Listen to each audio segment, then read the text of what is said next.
This is the John Hallett Podcast with John Hallett. Because the way we're living, we need to change it, make a change today, and all learn from failure. Maybe they just wanted it a little bit more than you. That's probably the fact. And now your host, John Hallett.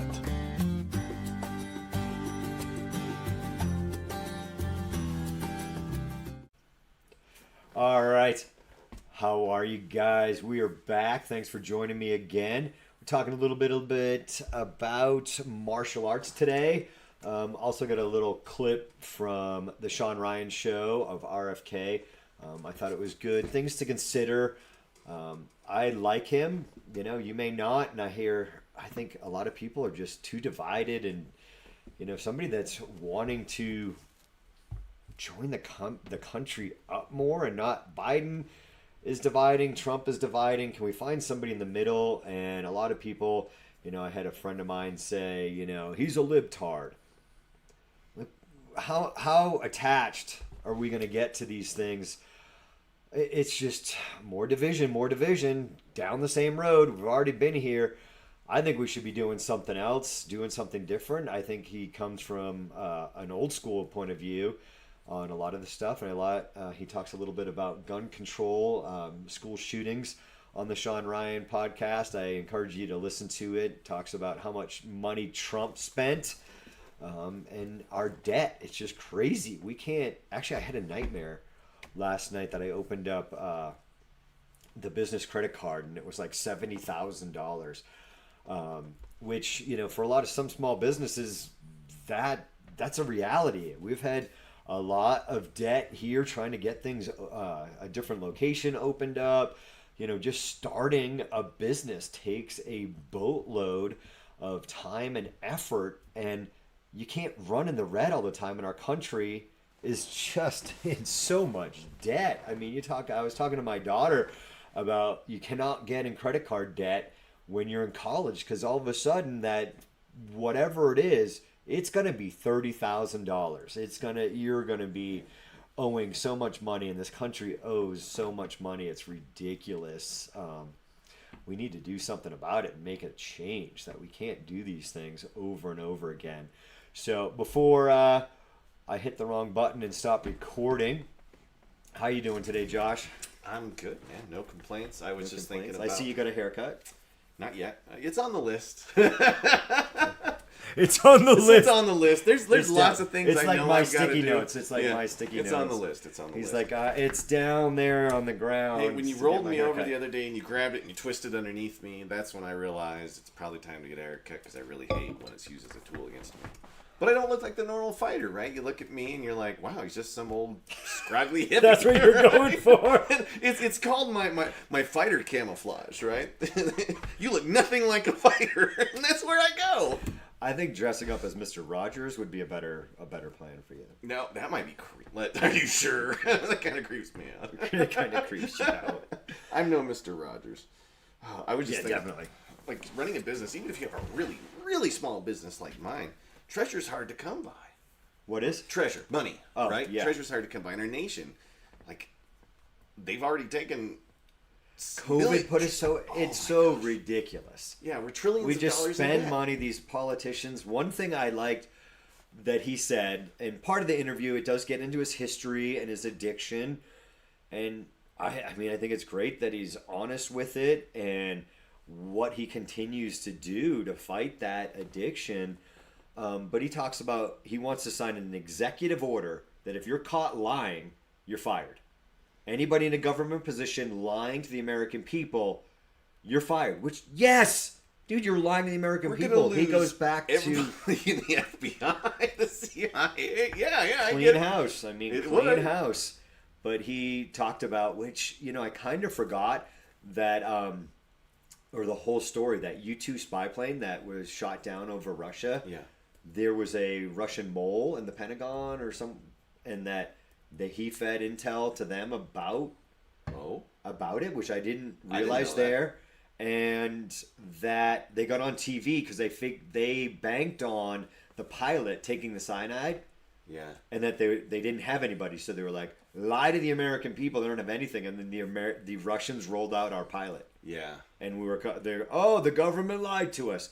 Why is the government lying to us, people?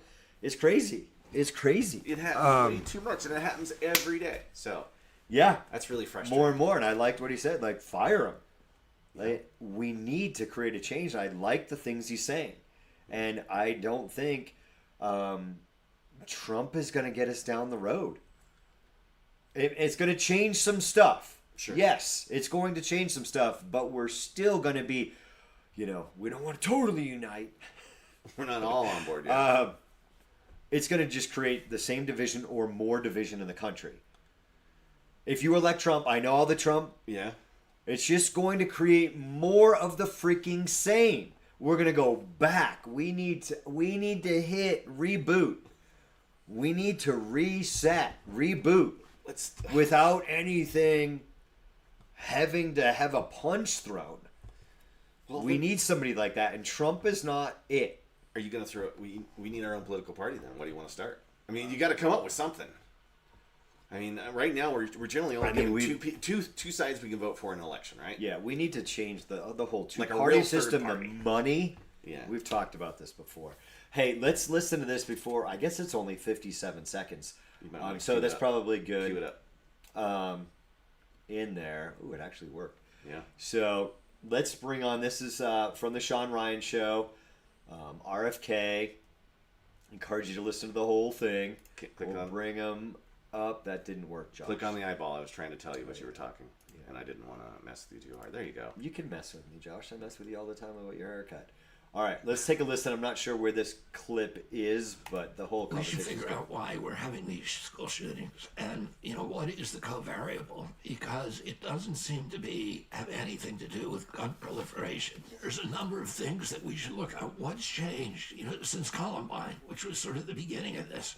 5 of the families sued the company that made Prozac. It was widely discussed the potential impacts of these new classes of psychiatric drugs, SSRIs and benzos. It's the first question I always ask. Were they on SSRIs or benzos? It's a question that's hard to determine because of the HIPAA laws. All of those drugs have black box warnings on them that say that they may cause homicidal or suicidal behavior. And they've proliferated coterminously, almost in a direct correlation to the gun violence. And there's the aversion to studying it too. Only NIH has access to that information. In the clinical trials, there were dramatic signals of mass violence.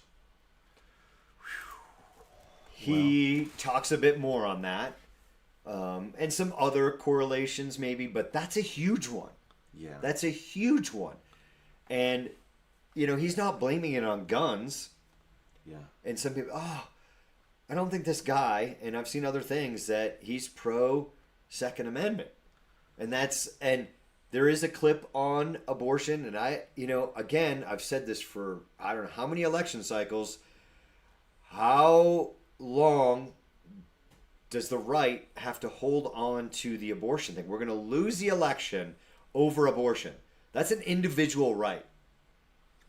And how many elections do we lose people and we lose women because you get somebody ultra conservative and say we're going to ban abortion?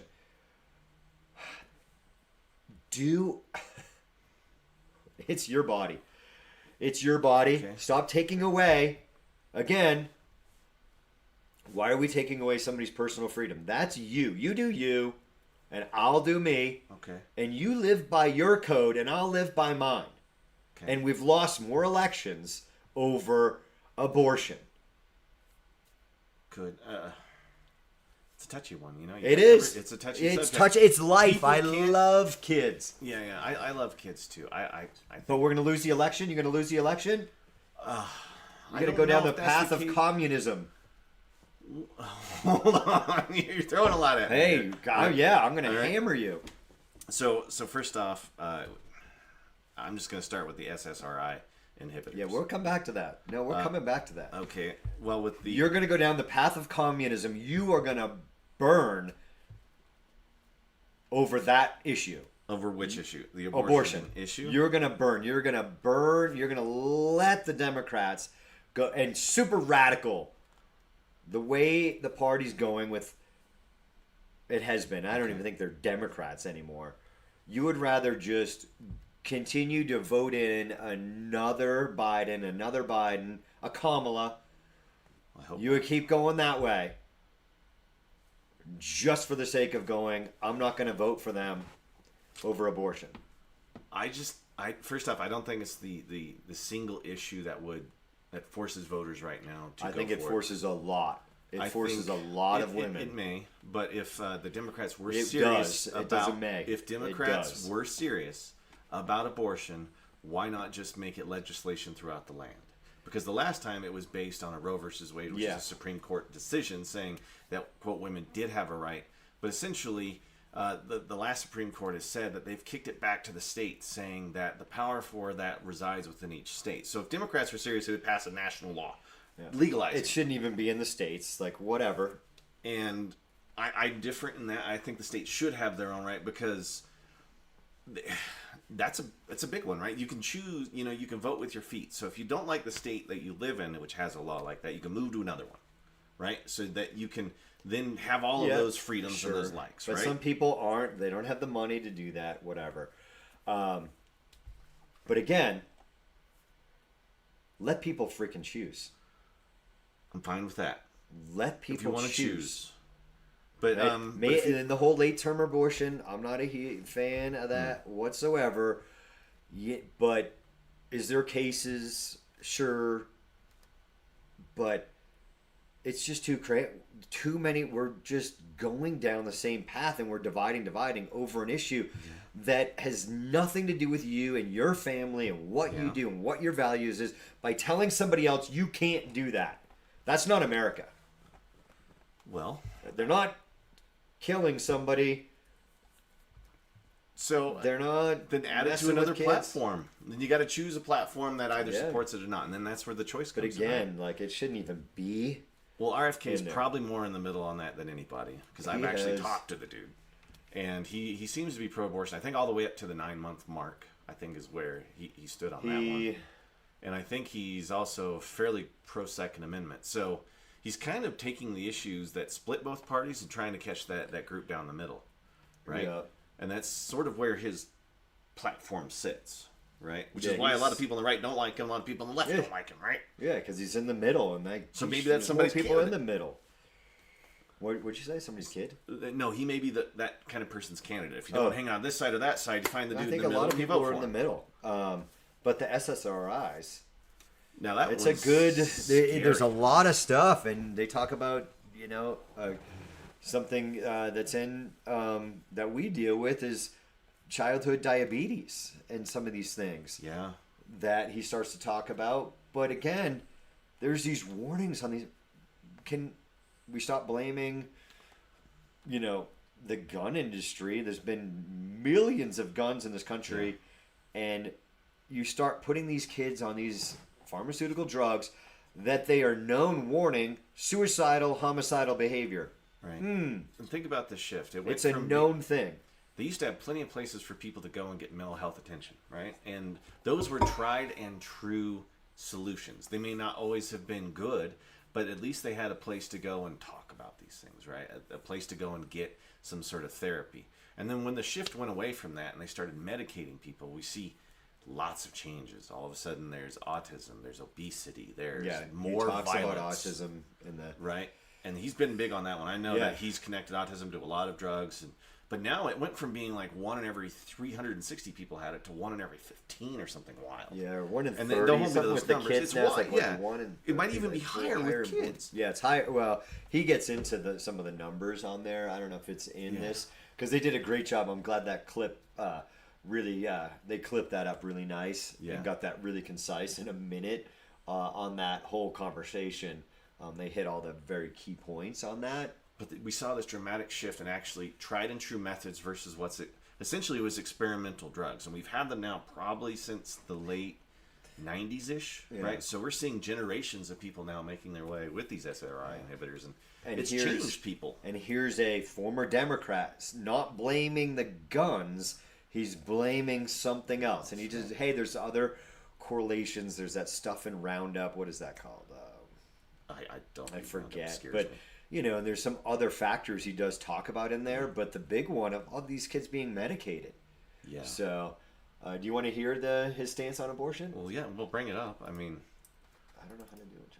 well, I mean, now hit the iPad. I've been seeing articles that say that you think that abortion should be up to full term. My position on it evolved. What I learned in recent weeks was that a lot of those late-term abortions are, in fact, elective. And people make the decision for a variety of reasons. They break up a relationship or whatever, but it's sad, but it's true. And I don't think that should happen. I think the state does have a right to protect a child once they reach viability. It should be okay for the states to do that. That's where I changed my position. I think as a nation, a moral nation, we need to reduce the amount of abortions and increase the amount of live births and life. But I do think that ultimately we have to trust women. It's a pretty good change. Like I believe, like everybody can change their minds. That's one of the beauty about debate and talk, right? Yeah, and learning something new and going, hey, I was wrong. I mean, I like that new statement. I mean, there's some that will And there's zero that's what tolerance I'm saying. on it. Like, it should be up to the woman. Trust them. It's not your body, and there's so much medical. I mean, how much is invested into male reproductive health and all this other stuff that males just boom put the money in research because oh my gosh, you can't get an erection, what are we going to do? And there's all these other issues. It's very disproportionate. Trust the woman on abortion. I don't see the problem of you again not putting it into somebody else's hands. I think, telling somebody they can't do something like that with their own body is, I mean, it's the same thing. If I don't want to take the vaccine, I don't want to take the vaccine. Sure. Well, what would you say to the individual that becomes financially responsible for the child after the birth? Let's say he mother wanted it, she didn't, but he becomes financially responsible. Does he get a say? Hey, I mean, a little bit ownership that don't have sex. I'm just saying it happens though. Any a-hole totally. could be a parent, right? Yeah, I mean, gosh, there's So- all sorts of stuff. I mean, does it become an exclusively a woman's choice, or does it become more of a modified choice? Meaning that what if he wants it and she doesn't? Does the choice become hers? But technically, half of the genetic material and a lot of the financial burden would also fall on him at the same time. So does he get a say? I don't think so. Wow. I mean, if that's your position, that's fine. I'm I just mean, asking. I go back. I think he does. Sometimes you go, "Hey, she's gonna have an abortion," and the guy says, "But I want it." Yeah. He doesn't get to say it's not his body. And again, like, then don't mess around. But I mean, he is the seed that planted. Yeah, So I don't know. It's a really odd sort of. Hey, There's no right answer. I don't think there's a really good answer. But if you're gonna make me force an answer, it's her decision. It's her body, and Yeah. who you hooked up with. Maybe you should have thought about that before. Or I get those. People lots somebody of bad like choices. I told you this morning. In California, a manager of a bar restaurant got punched and escorting a guy out, and he hit the ground and died. Oh. You threw that one punch, you own it, dude. You let those boys fly, you own it, and you own it. She's gonna have the baby, you own it. You sent the boys downstream. All right. So well, too late. If the onus is on the man, then he Right has to then have and some there. sort of say then. Right then and there, you gave up your right to say as soon as you sent him down. I disagree with you, but that's where. Okay, yeah. I mean, if you're, Yeah. I But I th- have no, no I kids think- that I know of. No, I'm kidding. But I really don't have any kids. but it's her body. For you to go now, hey, guess what? Right. No. It's her choice. It's her body. If not, if you really want the choice, then switch yourself around, go through the transition, and then Well, it still doesn't work that way. I know. But in a couple years, Josh, what happens they if we will be able to do it. Probably. And I think There's they can. actually. I think they actually there was did somewhere in Sweden. I think there was a man who It's had crazy. an implanted uterus and through hormones gave birth, which Yeah, kind it's of crazy. blows my mind. You're messing up. Like, there's actually a bunch of stuff there that they're talking about women's health and menopause and stuff, and there's some issues there, like switching medically wise of how we are different in different ways, and but I don't think it's worth. The country needs to get out of debt. We have I think RFK says somewhere they're like, we have bigger issues here that we need to solve. Yeah, I would definitely say debt, and the debt's number one, and the amount of money that we've hemorrhaged, because we've essentially sold generations of Americans up the road for a bunch of money we can't afford. In fact, they spend so much money in government, they have to borrow on top of what they're already taking from us, which is, I can't think of a single thing that I purchase or do that doesn't require a tax. Yeah. Gas. I mean, if we go out to eat, there's tax. If I earn money, we make money, we have to pay the tax. Payroll, there's tax, right? We've got to figure out financially, number one. That's where I'm at. Financially, we need to get this country on friggin' track and out of debt with China, and all that. And, you know my stance on that, right? What? The debt in China. I think they owe us some money from COVID. Oh, I'm okay. I'm on board with that. I know one. you are. That one, yeah. As far as I'm concerned, they owe us some money, and we need to cut that debt in half that we owe you because you didn't own that virus. Just and all things point back to that lab in Wuhan. Makes you wonder what Fauci knew and when he knew it and when he started lying. Yeah, too bad we couldn't hold Fauci. I don't think he can pay. I would just be okay with him being on maybe he's made a lot of it. Something. Maybe he's got some money in crypto somewhere. Well, he was the highest paid government official ever with his salary. He made more than the president. I want to know where, he's probably got some money in a crypto account. Well, he did get a lot of kickbacks, it turns out, from Pfizer. Because a lot of people that he was on his board with were also on the board of Pfizer. In fact, a lot of people he was talking with were on the drug His government corruption stuff has got to stop. So I'm sure there's some stock in there that's he's questionable. Got something. But so, thing at the gym, we've been talking like going slow, letting people learn. There's sometimes just way too much battling. We've been doing... a little bit where, people are just playing the plain old simple, all right, I'm the good guy, and you're the bad guy, and bad guy just goes so stinking hard that they don't let anybody work. Bill, I don't know if he put out the video. I don't think I saw it on band, but I've been a bit overwhelmed here. That I'm like, yeah, it's great. I've been saying, guys, we're just playing around. Hey, guys, we're going 20%. We're just playing around. Is there a time to go hard? Yes, just like in this video of Sparring's Dead, that you don't need to go super hard all of the time. Is there a time for it? Yeah, just like if you're an MMA fighter, you're going to go hard.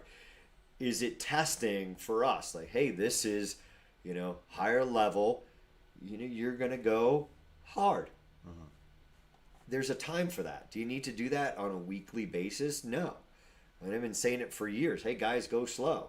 Yeah. You don't get pounded in. But all of a sudden, and it doesn't take long, like two people just escalate super quick and somebody gets hit harder than expected. Because people just keep elevating. And it is part of the learning curve of being a martial artist of how, controlling. Those things are hard. People have, kicks are even harder. Hands are hard enough to control, but trying to, I thought it was light. It doesn't have to be fast. Right. And when you're just playing around, you're seeing the fight slow. I've said it for years. If you can't see the fight slow, you're not seeing it fast. Yeah. But guys think because they're going, oh yeah, I'm fighting. Yeah.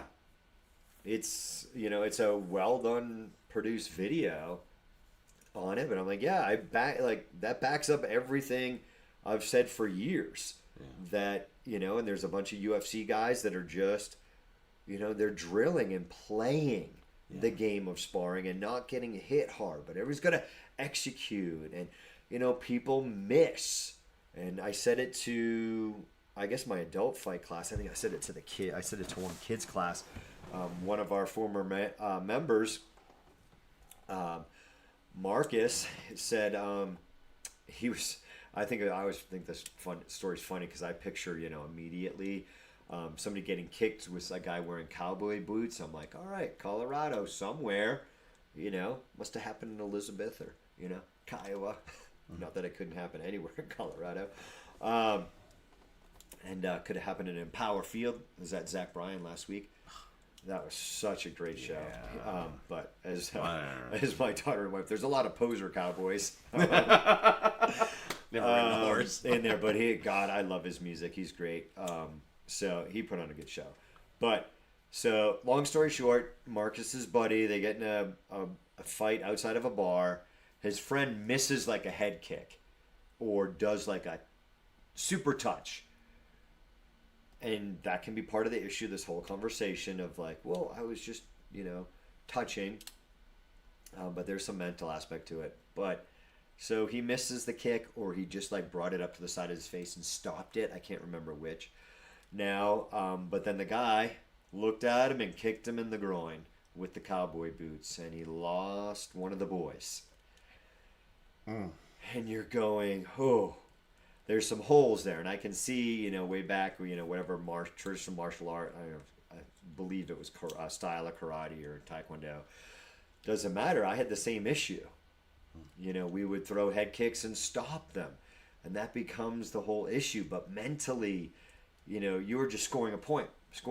Hey, I'm bringing this kick up, and I'm stopping it under control. I would be taking this guy's head off versus, boom, score the point. Take it off. Like, I'm just saving Josh. Different mental mindset here. And even sometimes, this guy, people start going super fast and they're like, check your ego. Hey, I didn't even kick you. And recognizing that somebody gave you something. The amount of times that, I'll do whatever. And then somebody comes back on me all super hard as I'm controlling, especially a kick. I'm like, whoa. I just head kicked you. You had no type of block there. That's a good rep to see it. But, dude, don't unload on me. Yeah. I just gave you recognizing that a guy or girl gave you a head kick or, a kick to the groin, whatever it is. Yeah. But it's so much how you're thinking about it. Yeah. Versus, you say, oh, I'm throwing the kick over. You're constantly missing. It is hard. I'm not saying this is an easy thing. You tell me, Josh, don't do that. You're just training to miss. Yeah. Okay, John. Hey, we're just going slow. Yeah. It's just a touch. Yeah, but it starts to ramp up. I mean, that's the hard part. Is like sometimes when I'm with some people, I try to start light and then it ramps up. You got to then check it. Like, whoa. Yeah, because then I gotta be like, whoa. What I said to the class last night. It's up to you. If you're playing the antagonist, throttle it back down. You're attacking them so fast. Yeah. And then you're giving them another problem to solve and another problem. Let them solve it and, switch. Because, that's our transition. They solve that problem. Do you need to give them a second one? Well, maybe they're a black belt. Maybe they're a red belt. Maybe, okay, they escaped that. Give them another problem. But you don't have to get problem. Yeah, it's hard enough figuring out the one issue versus the 6 that are coming out. We talked about, Tom, asking him, hey, how do they do that in the flight simulator when you're training as a pilot? Yeah. They're not lighting up every warning light all at once. They're giving you one. Yeah. Solve that problem. Oh, maybe another problem. But as you progress in your experience, they're not lighting up every freaking red warning light. People do that to their partner. They just too super strong and letting them work some stuff and let them work something, and it's not give it to them. Like we said this morning, hey, if they're not trap and rolling you right or they don't have that arm bar on just right, go, hey, break. Hey, you're just a little too far away for that. Or if you're even a higher level belt, like, hey, don't forget, hey, you got this. One of the new moves from Citizen Defender. Bill's like, oh, do that. I'm like, oh, yeah, I forgot about that. I could have worked that escape right there. Oh, thanks for reminding me. Yeah. Those things are great. Now, you're not trying to teach somebody something in a free roll or playing around. Like, we're not trying to get into a discussion like, oh, you don't know that one? Okay, great. Pay attention the next time we're doing it. One of the things that I tell people in my Citizen Defender classes is that you don't have to be fast sometimes. Just be smooth. Be deliberate about what you're doing and just try to work it slow, because the speed will come if we start just getting a little bit better at what we're trying to do. So I'd rather folks stay smooth, like with the draw and stuff like that. And I don't know if that's a good approach to take, but it seems to slow them down a little bit, right? Yeah. That's all I'm looking for. Just smooth it out. Just smooth it out. Just smooth it out. But there's some people, like, as soon as you go hands-on or touch, there's this, you see the craziness start.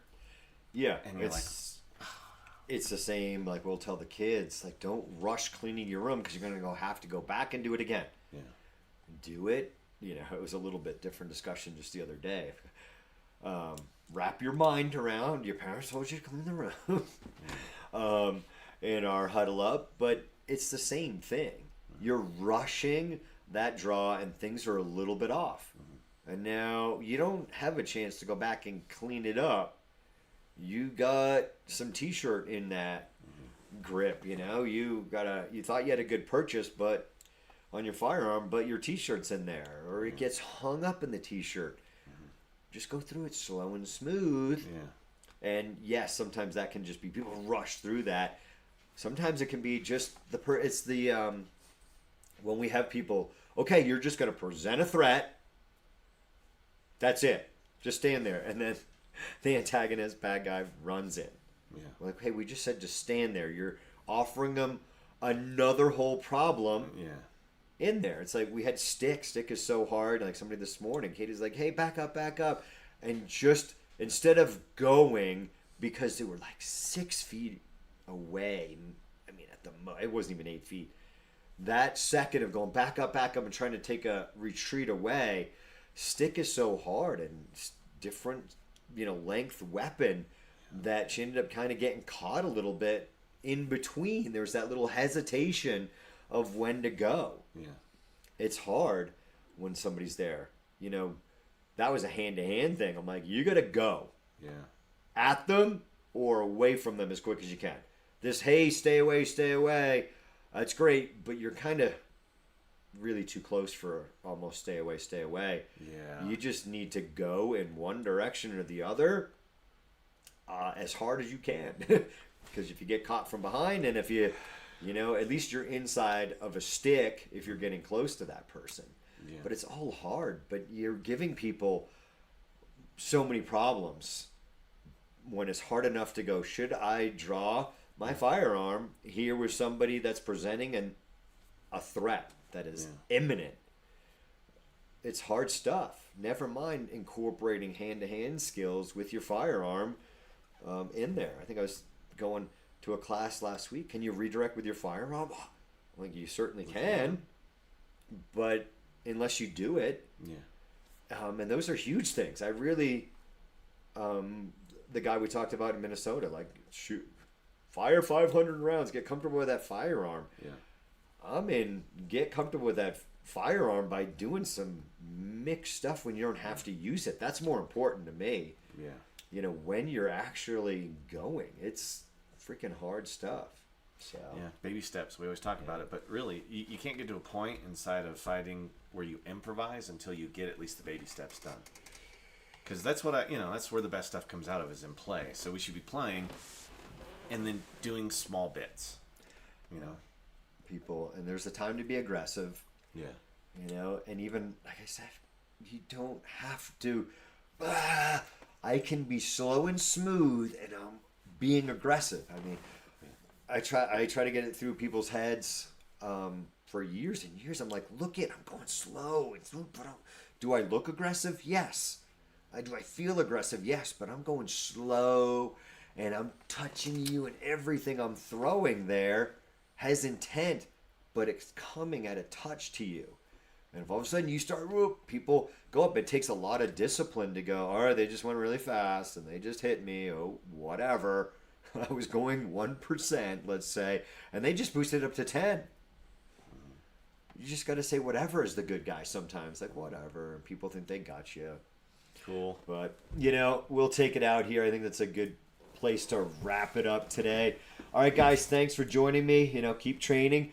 Train hard. You're going to suck less. And be on the lookout. We've got something good.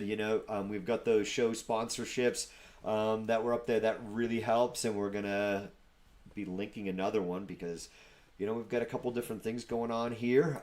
But we've got a Suck Less brand coming out. It is out.